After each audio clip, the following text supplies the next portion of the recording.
رب اشرح لي صدري ويسر لي امري واحلل عقدة من لساني يفقهوا قولي سبحانك لا علم لنا الا ما علمتنا انك انت العليم الحكيم. اللهم صل على محمد وعلى ال محمد كما صليت على ابراهيم وعلى ال ابراهيم انك حميد مجيد. اللهم بارك على محمد وعلى ال محمد كما باركت على ابراهيم وعلى ال ابراهيم انك حميد مجيد.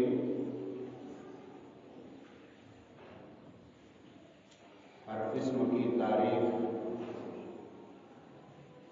بڑائی بزرگی عظمتوں کی ریائی اس وحدہ لا شریک کے لیے ہے جو رب العالمین اور قادر الملک ہے، یعنی دینے والا وہی، لینے والا وہی، مارنے والا وہی اور جلانے والا بھی وہی، بیمار کرنے والا وہی، شفا دینے والا بھی وہی. وہ جسے دینا چاہے کوئی روک نہیں سکتا اور جسے نہ دینا چاہے کوئی دے نہیں سکتا.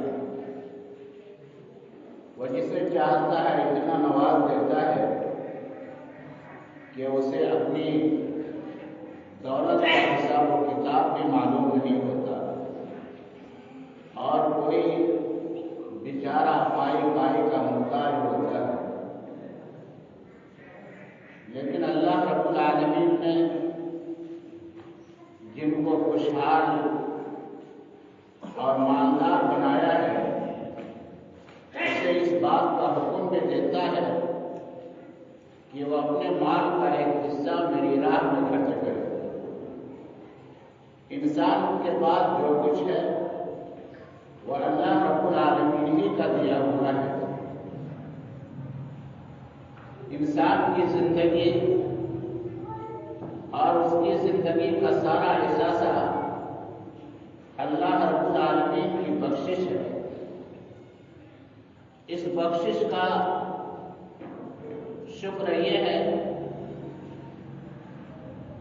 کہ اپنی تمام تر چیزوں کو اللہ رب العالمین کے قدموں میں ڈال دے. قرآن مقدس جو خاتم الکتب آسمانی کتابوں میں آنے والی سب سے آخری کتاب اور پوری دنیائی انسانیت کی رشد و ہدایت کی ضمانت ہے. اللہ رب العالمین نے فرمایا اس کتاب کے اندر الف لام میم ذالک الکتاب لا ریب فیہ ھدی للمتقین الذین یؤمنون بالغیب ویقیمون الصلاۃ ومما رزقناہم ينفقون. کہ اس کتاب کے خدائی کتاب ہونے میں ذرہ برابر بھی شک و شبہ کی کوئی گنجائش نہیں ہے. یہ منزل من اللہ ہے، اللہ کی طرف سے نازل کردہ کتاب ہے اور اس کتاب سے ہدایت صرف ان لوگوں کو ملا کرتی ہے جو متقی اور پرہیزگار ہیں. آئیے ہم دیکھتے ہیں کہ متقین کن کو کہا جاتا ہے. اللہ رب العالمین آگے ارشاد فرماتا ہے الذین یؤمنون بالغیب ویقیمون الصلاۃ ومما رزقناہم ينفقون. متقی وہ لوگ ہیں جو غیب پر ایمان رکھتے ہیں، جو نمازوں کے پابند ہیں اور جو رزق ہم نے دے رکھا ہے اس میں سے اللہ کے راستے میں خرچ کرتے ہیں. مطلب یہ ہوا جو بلا دیکھے ایمان نہ لائے، جو نمازوں کا پابند نہ ہو، جو سرپرست اور ایسا تنگ دل ہو کہ اللہ کے راستے میں خرچ کرنے پر آمادہ نہ ہوتا ہو، تو ایسے لوگوں کو قرآن سے ہدایت نہیں ملا کرتی ہے. وہ روایت کے مطابق حضرت عبداللہ بن مسعود رضی اللہ تعالیٰ عنہ روایت کرتے ہیں کہ نبی اکرم صلی اللہ علیہ وسلم نے ایک موقع پر صحابہ کرام رضوان اللہ علیہ اجمعین سے فرمایا کہ ایکم مالہ احب الیہ من مال وارثہ، تم میں کا کون ایسا شخص ہے جن کو اپنا مال اپنے وارث کے مال سے زیادہ محبوب، اپنے وارث کے مال سے زیادہ پسندیدہ ہو؟ صحابہ کرام نے عرض کیا اللہ کے رسول، ہم میں کے تو سارے لوگ ایسے موجود یہاں پر ہیں جن کو اپنا مال اپنے وارث کے مال سے کہیں زیادہ محبوب ہے، کہیں زیادہ پسند ہے۔ آپ نے فرمایا کہ علم ما تقولون، سوچ سمجھ کر کے بولو، اچھی طرح سے سوچ لو کہ تم کیا بول رہے ہو۔ صحابہ کرام نے کہا کہ اللہ کے رسول، واقعی ہمارا یہی حال ہے، ہم نے کہا ہر شخص ایسا یہاں پر موجود ہے جن کو اپنا مال اپنے وارث کے مال سے بھی زیادہ محبوب ہے، زیادہ پسندیدہ ہے۔ اللہ کے نبی صلی اللہ علیہ وسلم نے فرمایا کہ انما مال احدکم ما تقدم، تمہارا مال وہ ہے جو تم نے پہلے بھیج دیا ہے آخرت کی کامیابی کے لیے، آخرت میں نجات حاصل کرنے کے لیے، آخرت میں بلند بالا مقام حاصل کرنے کے لیے، آخرت میں وقار اور عزت کی دولت حاصل کرنے کے لیے۔ وَمَالُ وَارِثِهِ مَا تَأَخَّرَ، اور جو تم نے گھر میں رکھا ہے، گھر کے تجوریوں میں، بینک کا بیلنس سے تم نے جو جمع کر کے رکھا ہے، زمین و جائیداد کی صورت میں بنا کر کے رکھا ہے، زور و ظواہرات کی صورت میں جو تم نے اپنے گھروں میں موجود رکھا ہے، یہ تو تمہارا مال نہیں ہے، یہ تمہارے وارث کا مال۔ اللہ کے نبی صلی اللہ علیہ وسلم نے کتنے حسین اور بہتر انداز میں صحابہ کرام رضوان اللہ علیہ اجمعین کو سمجھاتے ہوئے کہا کہ آج پوری دنیا مال کو حاصل کرنے میں لگی ہوئی ہے اور ہر شخص جانتا ہے کہ اصل چیز مال ہی ہے، اصل دولت، اصل چیز دولت ہے، اصل چیز پیسہ ہے۔ انسان کے پاس جب دولت آ جاتی ہے، پیسہ آ جاتا ہے، تو سارا انتظام اس کے پاس خود بخود ہونا شروع ہو جاتا ہے۔ اپنے لیے وسیع و عریض پلان خرید لیتا ہے، شاندار محل تعمیر کر لیتا ہے، گھومنے پھرنے کے لیے عمدہ اور شاندار گاڑیوں کو خرید لیتا ہے، عیش و آرام کے لیے نوکروں کی فوج اس کے پاس جمع ہو جاتی ہے، اور اس کے علاوہ معاشرے اور سماج کے اندر اس کا وقار بھی بڑھ جاتا ہے، اس کی عزت بھی بڑھ جاتی ہے اور اس کی شہرت ہونے لگتی ہے۔ لیکن جان لینا چاہیے میرے بھائیوں، جو ہم نے بینکوں میں جمع کر کے رکھا ہے، یا پھر ہمارے کچھ ایسے بھائی بھی موجود ہیں جن کے پاس ایک بڑی رقم ہوتی ہے اور اس بڑی رقم کو بینکوں میں جمع کر کے ہر مہینے اس کی سود کی رقم کو خود بھی کھا رہے ہیں، اپنے بال بچوں کی پرورش بھی کر رہے ہیں۔ سود کا مال حرام ہے، یہ اتنا بڑا حرام ہے، اتنا بڑا حرام ہے۔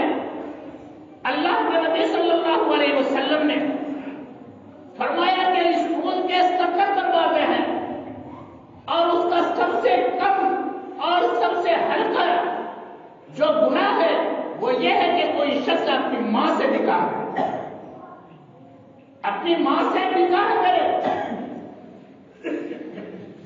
ایک زنا کرنا اور نکاح کرنا دونوں میں فرق ہے۔ نکاح کا مطلب یہ ہوتا ہے کہ بار بار اس سے اس کام کو انجام دیا جاتا ہے، تو سب سے ہلکا گناہ اس کا ہے جو سودی کاروبار کرتے ہیں یا سود کی رقم کھاتے ہیں۔ سود کھانے والوں کی نمازیں قبول نہیں، سود کھانے والوں کے روزے قبول نہیں، سود کھانے والوں کی زکات قبول نہیں، اور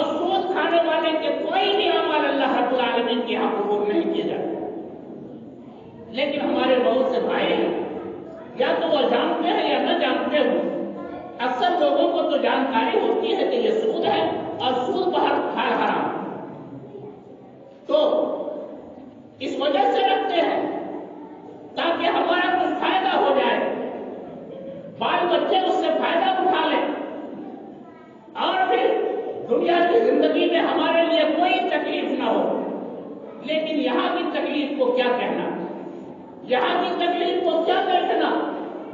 اصل کو ہمارے دل کے اندر یہ شعور بیدار ہونا چاہیے کہ ہمارے بال بچے اگر یہاں کوئی پریشانی اٹھا لیتے ہیں تو کوئی مذائقے کی بات نہیں ہے، لیکن ہم اپنے بال بچوں کو حشر کے میدان میں پریشان ہوتا ہوا دیکھنا نہیں چاہتے۔ ہم نے کہا کوئی ایسا شخص نہیں ہے جو یہ چاہتا ہو کہ ہمارے بال بچے پریشان رہے، جب دکھ و مصیبت میں مبتلا ہے۔ تو دنیاوی زندگی کو بنانے اور سنوارنے کے لیے ہم جائز و ناجائز، حلال و حرام کی تمیز کو چھوڑ دیتے ہیں، خود بھی استعمال کرتے ہیں، بال بچوں کی بھی پرورش کر رہے ہیں، اور اسی سودی کاروبار کو یا سودی بیلنس کو چھوڑ کر کے آپ مر جاتے ہیں۔ سلسلہ اس کا چل رہا ہے، بال بچے اس رقم کو استعمال کر رہے ہیں، تو آپ جانیے کہ لگاتار آپ کو اس کا گناہ مل رہا ہے۔ دنیا سے چلے گئے ہیں، جانے کے بعد بھی اس کا گناہ آپ کو ملے گا، آپ کے نامہ اعمال میں وہ گناہ لکھا جائے گا اور آپ کو اس کی سزا ملتی رہے گی۔ آپ کو اس گناہ کا جرم جو ہوگا، اس جرم کی جو سزا ہوگی، اس سزا کو بہرحال آپ کو بھگتنی پڑے گی۔ تو انسان نے جو مال جمع کر کے رکھا ہے وہ اس کا نہیں ہے، اس کے وارثین کا ہے۔ اپنی زندگی میں جو خرچ کر ڈالا ہے، اللہ کے راستے میں دے دیا ہے، غریبوں، مسکینوں، یتیموں، بیواؤں اور حاجت مندوں کی خبر نہیں کر لی ہے، وہی اس کا اصل مال ہے۔ جو اس نے کھایا پیا، جو اس نے پہنا اوڑھا اور جو اس نے اللہ کے راستے میں خرچ کیا، وہ اس کا اپنا مال ہے۔ باقی جو بھی مال ہم چھوڑ کر کے جائیں گے، چاہے وہ ہمارا بینک بیلنس ہو، چاہے وہ ہماری زمین و جائیداد ہو، چاہے عالیشان ہمارا محل ہو، یا عمدہ اور بہترین کاریں اور گاڑیاں ہوں، چاہے نوکروں کی فوج ہو، یہ ساری چیزیں دھری کی دھری رہ جائیں گی۔ کوئی ایسا شخص نہیں ہے جو ان چیزوں کو لے کر کے جاتا ہے، لے کر وہی جاتا ہے جو دنیا کی زندگی میں آخرت کے لیے انہوں نے بھیجا۔ تو اللہ کے نبی نے فرمایا کہ تمہارا اصل مال وہی ہے جو تم نے پہلے بھیج دیا ہے، یعنی آخرت میں پہنچنے سے پہلے تم نے اس کو ٹرانسفر کر دیا ہے اور اس کو بھیج دیا ہے اللہ کی رضا اور اس کی خوشنودی کی خاطر۔ بخاری شریف کی روایت کے مطابق اللہ کے نبی صلی اللہ علیہ وسلم پر جب اس آیت کریمہ کا نزول ہوا، لن تنالوا البر حتى تنفقوا مما تحبون، کہ تم اللہ رب العالمین کے یہاں بلند بالا مقام اور مرتبے کو حاصل نہیں کر سکتے ہو جب تک کہ تم اپنے محبوب شے اور اپنی محبوب چیز کو اللہ کے راستے میں قربان نہ کر دو، اللہ کے راستے میں خرچ نہ کر دو۔ حضرت ابو طلحہ رضی اللہ تعالیٰ عنہ جو ایک جلیل القدر صحابی ہیں، نبی اکرم صلی اللہ علیہ وسلم کے پاس دوڑے ہوئے جاتے ہیں اور کہتے ہیں کہ اللہ کے نبی، اللہ رب العالمین نے تو یہ فرمایا کہ کوئی تمنے کا وہ مقام اور مرتبہ اللہ رب العالمین کے یہاں عزت و وقار کو حاصل نہیں کر سکتا ہے جب تک کہ اپنی محبوب چیز کو اللہ کے راستے میں خرچ نہ کرے۔ میری سب سے محبوب چیز جو ہے وہ ہمارا بیرہا باغ ہے، میں اس باغ کو اللہ رب العالمین کے راستے میں خیرات کرتا ہوں، اللہ کے راستے میں قربان کرتا ہوں۔ آپ اسے قبول کر لیجیے۔ اللہ کے نبی صلی اللہ علیہ وسلم نے اسے قبول کر لیا۔ میرے محترم بھائیوں، جن لوگوں کے اندر آخرت میں پانے کا جذبہ ہوتا ہے، دنیا میں پانے کا جذبہ ہوتا ہے، وہ اللہ کے راستے میں خرچ کرنے سے نہیں ڈرتے۔ آج تو ہمیں اس بات کا خدشہ اور ڈر لگا رہتا ہے کہ ہمارے پاس جو رقم ہے خرچ کر دیں گے تو اتنا ہمارا بڑھ جائے۔ ہم نے کبھی یہ نہیں سوچا یہ مال آیا کہاں سے، کس نے دیا، اور یہ صلاحیت ہمارے اندر کس نے پیدا کی جو اس مال کو ہم حاصل کر سکیں۔ اللہ نے ہمیں زبان دیا، ہم اس سے بول رہے ہیں، اللہ نے ہمیں آنکھیں دی، ہم اس سے دیکھ رہے ہیں، اللہ نے ہمیں دل و دماغ دیا ہے، ہم اس سے سوچ اور سمجھ رہے ہیں، اللہ نے ہاتھ پاؤں دیا ہے، اس سے دیا؟ اللہ رب العالمین نے دیا. اور اللہ رب العالمین خود کہہ رہا ہے کہ تم میرے راستے میں خرچ کرو. تم جتنا خرچ کرو گے کئی گنا بڑھا کر کے ہم تمہیں عنایت کریں گے, کئی گنا بڑھا کر کے ہم تمہیں دیں گے. نہیں شکر تم لازیدن, تم میرے راستے میں خرچ کرو, میرا شکر ادا کرو اس چیز پر جو ہمارا فضل تمہیں حاصل ہوا ہے. ہم تمہارے مال و دولت کو, ہم تمہارے صحت و توانائی کو, ہم تمہارے عزت و وقار کو اور زیادہ بڑھا دیں. تو یہ یقین ہمارے دلوں کے اندر ہونا چاہیے. جن صحابہ کرام رضوان اللہ علیہ اجمعین کے اندر یہ یقین اور یہ جذبہ اور اللہ کے وعدوں پر پورا اور پکا یقین تھا, وہ اللہ کے راستے میں خرچ کرنے سے نہیں چوکتے تھے, بلکہ اپنا سب کچھ اللہ کے راستے میں قربان کر دیتے تھے. یقین تھا کہ اللہ رب العالمین ہمیں دنیا میں بھی دے گا اور آخرت بھی اللہ رب العالمین ہماری ثواب دے گا. نبی کریم صلی اللہ علیہ وسلم جب نبوت ملی اور آپ نے اللہ رب العالمین کا پیغام دنیا کے لوگوں کے سامنے پیش کیا, سارے لوگ آپ کے دشمن ہو گئے, چاہے وہ گھر اور خاندان کے لوگ ہوں, رشتے اور کنبے کے لوگ ہوں, یا پھر آپ سے دور کا رشتہ, یا پھر کہیں دوسری جگہ کے رہنے والے لوگ, سارے لوگ آپ کے دشمن ہو گئے. یہاں تک کہ آپ کو اور آپ کے ساتھیوں کو ستانے کے لیے اور انہیں تکلیف پہنچانے کے لیے انہوں نے کوئی کمی اور کوئی کسر باقی نہیں چھوڑی. صحابہ کرام رضوان اللہ علیہم اجمعین جنہوں نے اللہ کے نبی صلی اللہ علیہ وسلم پر ایمان لایا تھا, ایک وقت ایسا آیا کہ مکہ میں ان کا ٹھہرنا نہ رکنا دوبن ہو گیا. وہاں سے کہیں دوسری جگہ نکل جانے کی نوبت تک آ گئی. اللہ کے نبی صلی اللہ علیہ وسلم نے جب اپنے غریب صحابہ کرام کی طرف نظر اٹھا کر کے دیکھا, آنکھوں سے آنسو بہنے لگے اور کہا کہ میرے صحابیوں, تم نے اللہ کے محبوب دین کو قبول کیا ہے اور یہ تمہارے دشمن تمہاری اس زمین پر تمہیں رہنا نہیں دینا چاہتے ہیں. ایسا کرو تم یہاں سے ہجرت کر کے مدینہ چل جاؤ. جب مدینہ جانے لگے, یہ غریب لوگ ان کے مال کو, ان کی دولتوں کو چھین لیا گیا. کہنے لگا کہ اے صاحب, یہ مال اور دولت تم نے اس زمین پر رہ کر کے حاصل کیا ہے اور تمہیں ہرگز اس بات کی اجازت نہیں دی جاتی ہے کہ تم ان مال و دولت کو لے کر کے کہیں دوسری جگہ جا سکو. مال و دولت کو چھین لیا, کاروبار کو تہس نہس کر دیا, بیویاں چھین لی گئی, بیٹے اور بیٹیاں چھین لی گئی, اولاد چھین لی گئی, نہتے اور خالی ہاتھ جانے پر مجبور ہو گئے. کسی کے جسم پر ایک جوڑا کپڑا, کسی کے پاس 2 جوڑا کپڑا. انہیں کپڑوں کو لے کر کے اللہ رب العالمین کی رضا کی خاطر مدینہ کی طرف کوچ کر گئے, مدینہ تشریف لے جانے لگے. اور کچھ ایسے بھی صحابہ کرام تھے جب جانے لگے تو ان کی بیویاں تو چھین ہی لیا, اولادیں چھین لی, ان کی دولت کو بھی چھین لیا اور ان کے جسموں پر جو کپڑے تھے ان کپڑوں تک کو بھی اتار لیا. یہ مجبور اور غریب صحابہ اپنی شرمگاہوں کو ڈھانکنے کے لیے ٹانٹوں اور بوریوں کا سہارا لیا اور بوریوں اور ٹانٹوں سے اپنی شرمگاہوں کو ڈھانک کر کے کسی طرح مدینہ تشریف لے گئے. وہاں جب پہنچے, نبی اکرم صلی اللہ علیہ وسلم نے صحابہ کرام کی حالت زار کو دیکھا.